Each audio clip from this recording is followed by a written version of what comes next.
precursor analysis to prevent low-frequency, high-impact events, including fatalities. Workplace fatalities remain a persistent challenge, despite industry gains in preventing less severe injuries. Research Team 321 has developed a tool specifically for the construction industry that can lead to predicting and preventing high-impact events. Here representing the team, please welcome Gregg Slintak, Director of Safety, Industrial Hygiene, and Fire Prevention for Consolidated Edison Company of New York.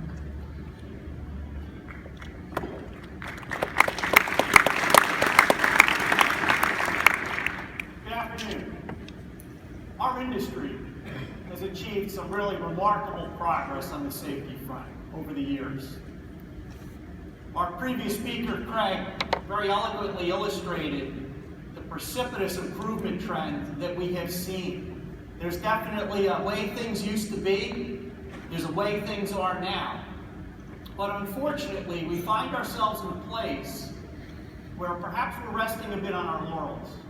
Because when we consider our performance overall in the general injury space, we have in fact plateaued. And that's clearly not where we want to be. What I'd like to discuss with you today is one way that perhaps we begin to stretch that envelope and move forward towards that next step change. And when we look at our injury experience, specifically in the fatality space, these most severe of events that fortunately occur less frequently, but still all too often, we've clearly plateaued there as well.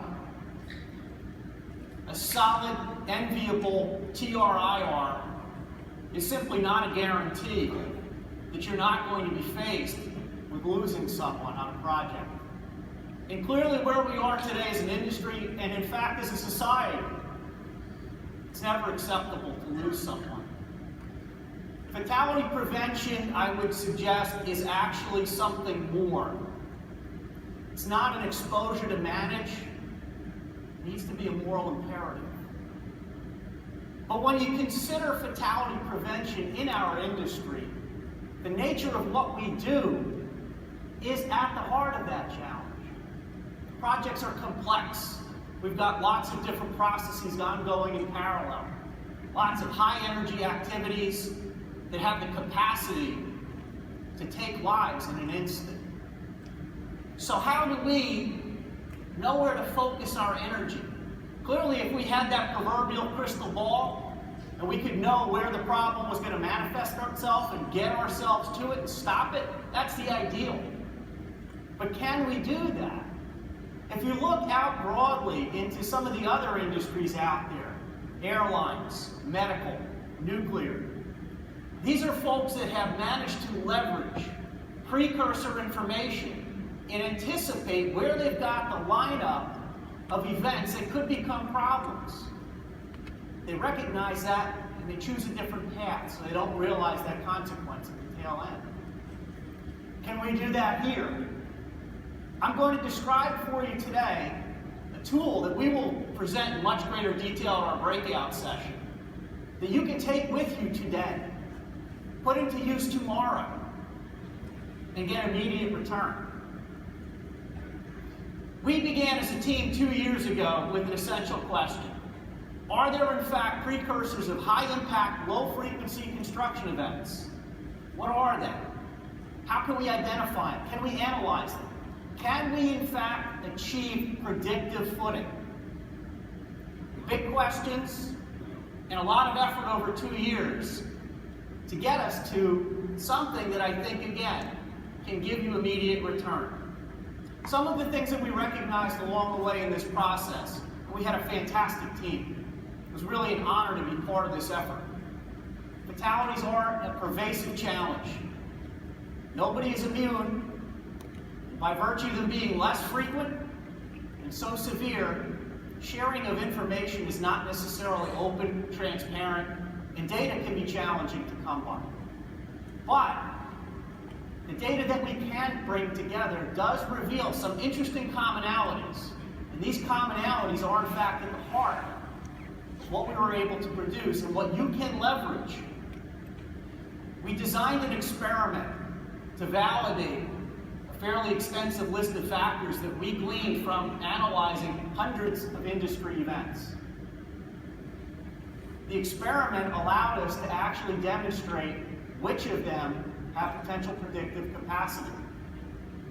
It allows us to move beyond incident investigation to stretch that envelope to start to get into the predictive space.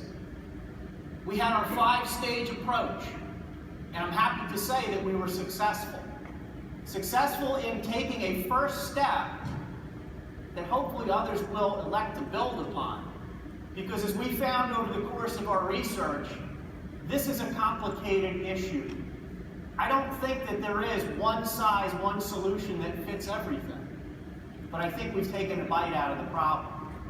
We came up with very clear criteria on when you can apply this tool, when it is more likely to yield you a return. Because in this day and age of limited resources, it would be wonderful if we could come up with the right set of eyes with the right knowledge to put in every single one of these error-likely, event-likely scenarios and then stop things before they progress too far.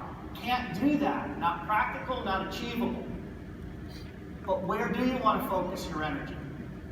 We've given you some criteria to determine that within our body of work. Specifically, what is it that you're looking for? What are these factors that have that potential predictive value? There are things out there that you can actually observe directly or glean through interview of workers that you can use. How do you do that?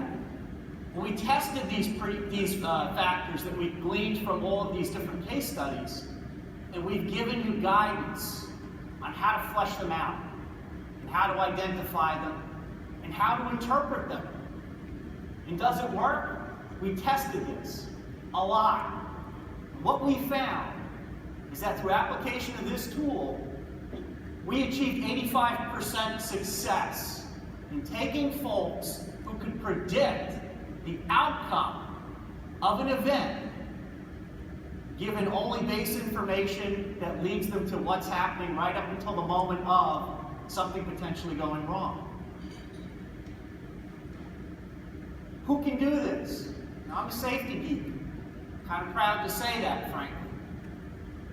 Been doing this stuff for more than 20 years. I enjoy putting my eyes out there and spotting something that maybe somebody else has missed.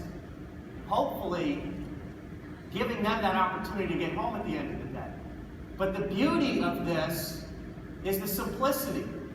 You don't need to be a safety professional to use this tool. We tested it with folks that are non-safety professionals. We tested it with folks who were just students with the barest of experience. And we had success across all of those rounds of testing. And we'll describe that for you in the breakout. The tool is very simple, 3 component parts. We give you an investigation form that lays out the criteria. What are you looking for, and how do you identify these factors? A guidance document to make it very clear how you interpret that information. And then, frankly, at the tail end of this, what does it boil down to? A score sheet. A score sheet that's built on an algorithm that, depending on the weight of the factors that you identify, it's going to give you a quantitative result that'll give you an indication of when you've got elevated potential for a high-impact event, when you want to take a knee and step back, and maybe rethink what you're going to do before you send people down the road. Made it real simple. But I want to manage expectations for a moment here as well. This is not a magic checklist. This is not something that is going to make fatalities go away for us anytime soon. But it's a big step. It's something that others can build on, but it's something that is meant to complement the strong programs and practices that we as an industry are using today. So don't look at this as a supplemental mechanism that will get you there all on its own. It augments, it focuses, it adds value. We have to make a decision as a group, and I think we have a lot of influence as a group. We can either stay in a space where we're chasing a flattened out trend, where we can literally try to get out in front and leverage information in a way that we haven't before. That's what makes this groundbreaking, and I don't use that term lightly. And if I can leave you with one thought that hopefully gets you to stay in your seats at the end of this, for our breakout session, which is in this room. Over the course of our 2-year project, 2 team members, myself being one of them, our organizations experienced high severity events. In one case, we had a fatality in a project. And in my own particular case, we had an individual broke his neck when he took a 15-foot fall from an elevated platform. Retrospectively, we applied this tool to both of those incidents. That quantitative threshold that I mentioned before, that take a knee point, we blew past that like a country mile. It wasn't even close. If we'd had this tool in place, mature and used, we wouldn't have proceeded with those jobs. And those are 2 lives that wouldn't have been changed. One of them irreparably, in our own particular case with our employee, an individual who's still convalescing and working very hard to regain all of his basic motor functions that he had up until that event. So I thank you in advance for your time, for your participation, and I truly hope that you'll stay planted in your seats and join us for our implementation session, where we'll give you an opportunity to try out the mechanism. Thank you.